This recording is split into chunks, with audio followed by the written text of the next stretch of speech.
सुट्टीच्या दिवशी असं वाटतं की काहीतरी चांगलं बनवावं, जे खाल्लं की मन आणि पोट पण दोन्ही पण भरावं. त्याच्यासाठी सगळ्यात लवकर होणारा पदार्थ म्हणजे पुरी. आणि काही पसारा होत नाही किंवा काही तामझाम करत बसत. आणि लवकर आणि पटकन होणारा पदार्थ म्हणजे पुरी भाजी.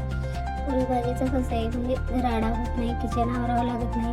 आणि सुट्टीचं कसं आहे अगोदरच खूप कंटाळा आला, त्याच्यामुळे पुन्हा घरातलं स्वयंपाक झाले की आवरावर करून बसण्याचं मन पण होत नाही. त्याच्यामुळे सगळं सोप्पा आणि पटकन होणारा पदार्थ पुरी भाजीचा. त्याच्यासाठी काय करायचं, 4-5 बटाटे उकडून घेतल्यानंतर थंड झाले की त्याच्यावरची साल काढून घ्यायची. साल काढून घ्यायची, साईडला ठेवायचं. आणि लसूण आणि अद्रक बारीक करून घ्यायचं, म्हणजे पेस्ट करून घ्यायची. लगेच त्याच्याचमध्ये शेंगदाणे भाजून त्याची थोडीशी भरड करून घ्यायची. ती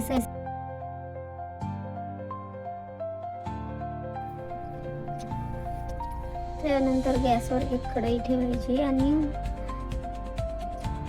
कढई थोडीशी गरम झाली की त्याच्यामध्ये 2-3 चमचे ऑइल तुमच्या हिशोबाने जास्त जसं आवडते तसे.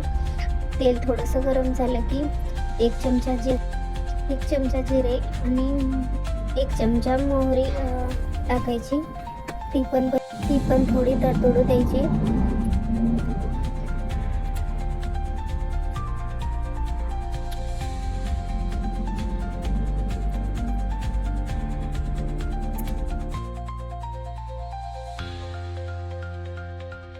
मोहरी थोडी तडतडली की एक कट केलेला कांदा टाकायचा. त्याला पण कांदा चांगला तळला की त्याच्यानंतर त्याच्यामध्ये जी बारीक चिरलेली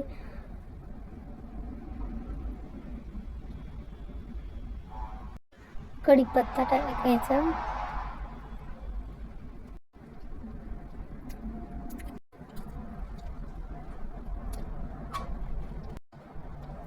कढीपत्ता पण चांगला भाजला की त्याच्यामध्ये लगेच थोडंसं हलवून घ्यायचं. कांदा चांगला तळला की त्याच्यामध्ये अर्धा टोमॅटो कट करून टाकायचा. त्याला पण चांगलं परतू द्यायचं. टोमॅटो चांगला मॅश झाला पाहिजे. टोमॅटो चांगला मॅश करून घ्यायचा.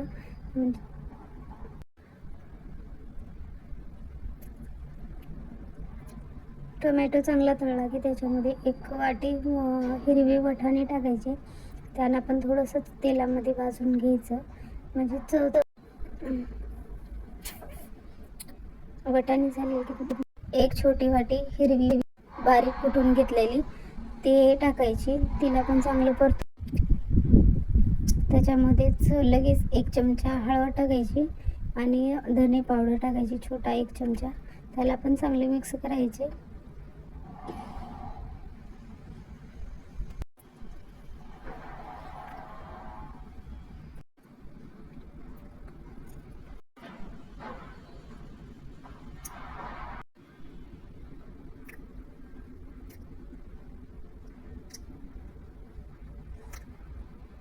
दोन चमचे बेसन पीठ घ्यायचं आणि त्याला पण त्या मसाल्यामध्ये ॲड करायचं. आणि तुम्हाला जेवढी भाजी हवी तेवढी पाणी टाकून चांगलं मिक्स करून घ्यायचा.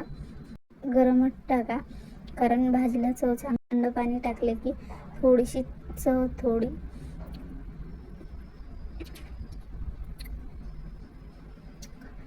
पाणी टाकल्यानंतर चांगलं ढवळून घ्या, मिक्स करून. नंतर चवीनुसार मीठ